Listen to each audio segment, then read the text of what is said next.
today's video, I do a sped up version of the 10 minutes, 1 minute, 10-second challenge, originally created by Mark Crilly many years ago. I do 3 such challenges in this video. For this first one, I use Morgiana from Moggy and the Labyrinth of Magic. I actually did a completely different picture first that I thought was too terrible to use, so I switched to Morgiana. I did this challenge in Procreate and used the timer on my iPad in order to make sure I didn't go over the limit. I hope you enjoyed this one.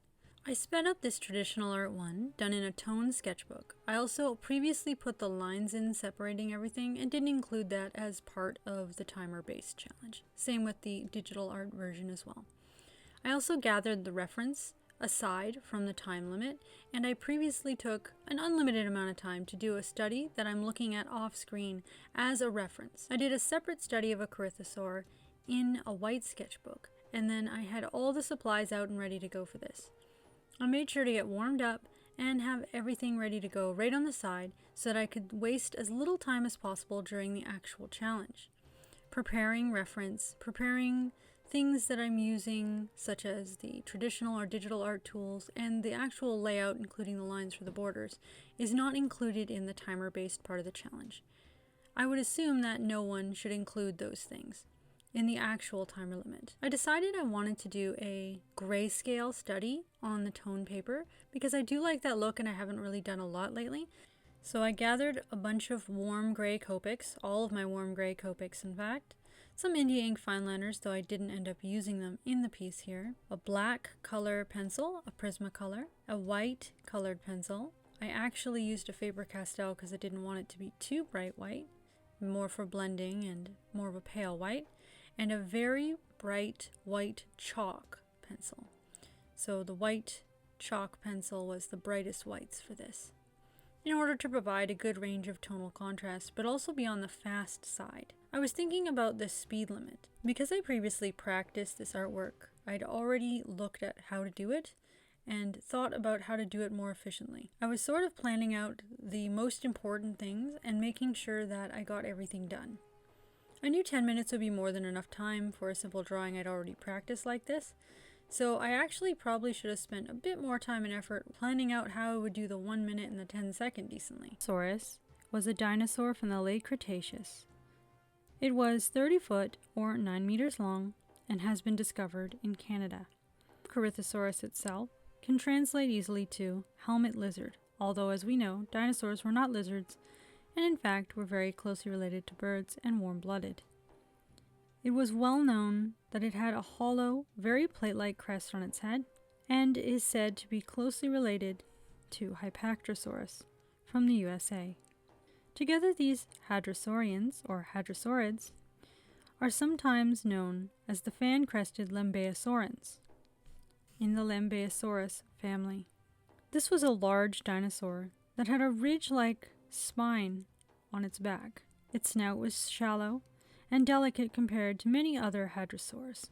It may have been more selective in its feeding and may have simply looked for more specific nutritious foods like young fresh leaves. There have been fossilized remains found in the stomach cavity showing the last meal of a Corythosaur.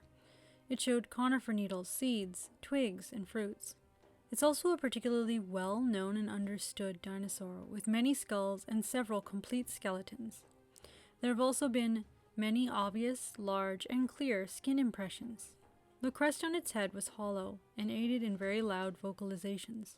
It could probably be very specific with these vocalizations as well. The skin was of several types, primarily polygonal tuberculite scales covered in small bumps which vary in size over the body. It had some limpet-like scales along the belly.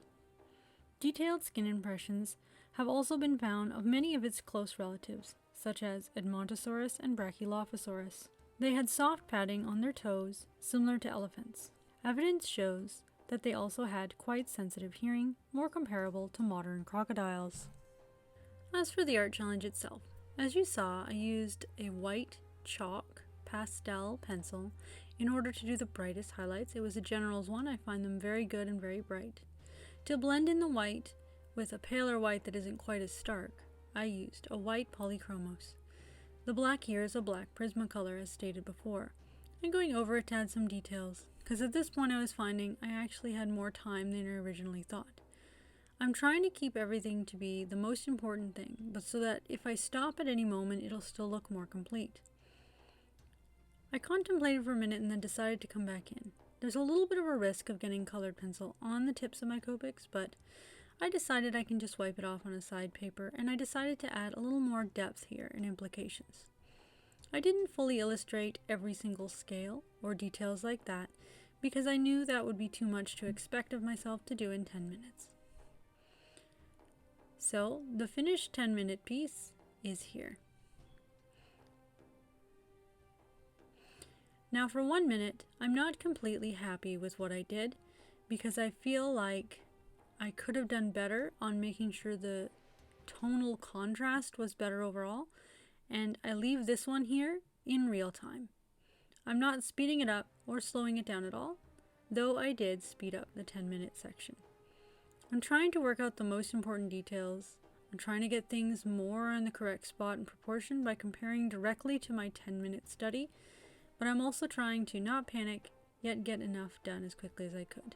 I wish I'd already uncapped some of the Copic markers to save time, but I had to take some time out of the 1-minute challenge itself in order to uncap and cap markers, which probably could have been sped up by not doing that during the time, but having them already uncapped.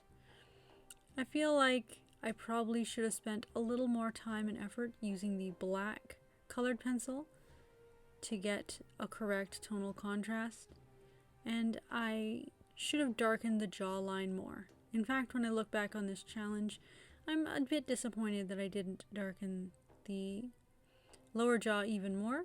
I feel like that would have definitely improved it. Alright, this is actually slightly less than 10 seconds, and I try to do it as fast as I can, just with the black colored pencil, gather the main impression. Overall, I think I'm happier with the 10-second than the 1-minute challenge, and I feel like it worked out. As for this challenge, I did not include painting the backgrounds as part of the challenge. I decided to try to do a painting in Procreate in just 10 minutes. This was even more of a challenge. I decided to do a pure painterly style. I also used duplication and flip to double the eyes here, which I felt was still fine as I was still using digital tools. Like I said, I painted the backgrounds for these before I started the time, and the timer base is just for his painting, for his face. I did use the timer on my iPad, but I sped it up here. This is Jace from Arcane, and I hope you enjoyed.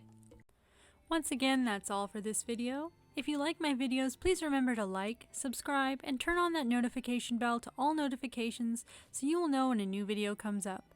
I aim for new videos every Wednesday, but sometimes life happens and things are delayed. I hope that you enjoyed this video, and we'll see you with another one very soon.